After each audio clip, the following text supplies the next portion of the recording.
How much time do you spend qualifying a buyer? Is it too much? Maybe it's not enough? It's time to think a little bit more specifically about how we do that. Good morning, everybody. Today, Ruby and I are talking about helping sales teams understand qualification and what buying signals actually look like for their businesses, their buyers.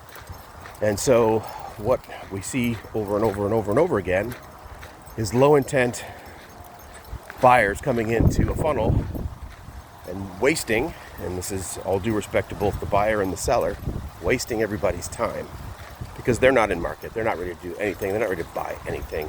They had a question, that's all they had.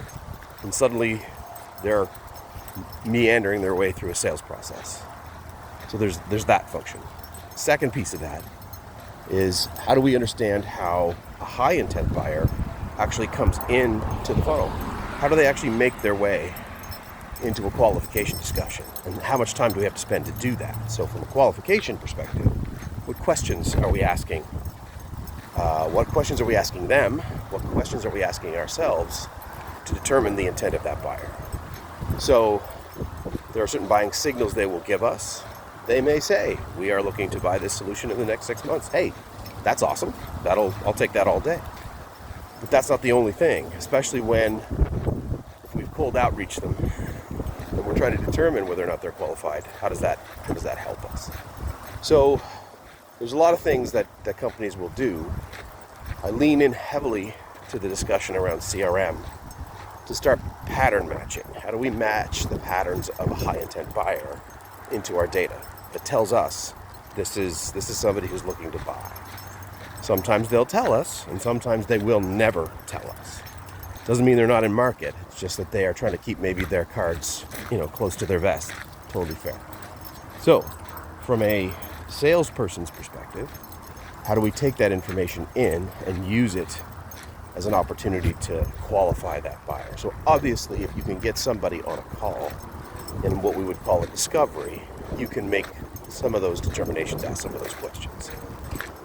But you want to be able to generate the demand for your products or services so that when somebody comes in, they're not coming in with a, maybe one day we might.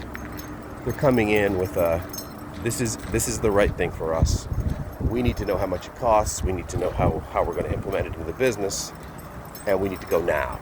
And so shifting your whole model towards finding many more of the people who are looking to buy now makes it way more practical for sales teams to determine where they're going to make the biggest investment. And so for you, trying to determine how you qualify somebody, well, if you can get more of the high intent buyers in your funnel and less of the low intent buyers in your funnel, that gets way easier. The process gets more practical. So it's trying to determine what does that look like. So for you are going to spend time understanding what a high intent buyer looks like. And so if you can get somebody into discovery and ask them a question, that's awesome. If you can't, if they're not ready for that, they're still a high intent buyer, but they're not ready for that, what are the things that you can be doing, offering, whether that's in your content, whether that's on your website, whether that's in your social channels and what you're trying to accomplish? These are the things that you can start looking at to say, what questions does a high intent buyer respond to that a low intent buyer really doesn't care about? If you can get there, it makes it much more practical for everybody in the process to say, this is somebody that is looking to buy something. We need to get them into a deeper discovery conversation, whatever, to make that work. So today, Ruby says, practically, do you know what a high intent buyer wants? Can you qualify them based upon those pieces of information quickly? And can you stop from wasting time with people? They're not ready to do anything. They're not going to buy anything. They're not interested in what you're doing. And if you've cold outreached them, that's 99.9% of them. Anyway, enough for today. Have a great one. Walking and Talking with Ruby.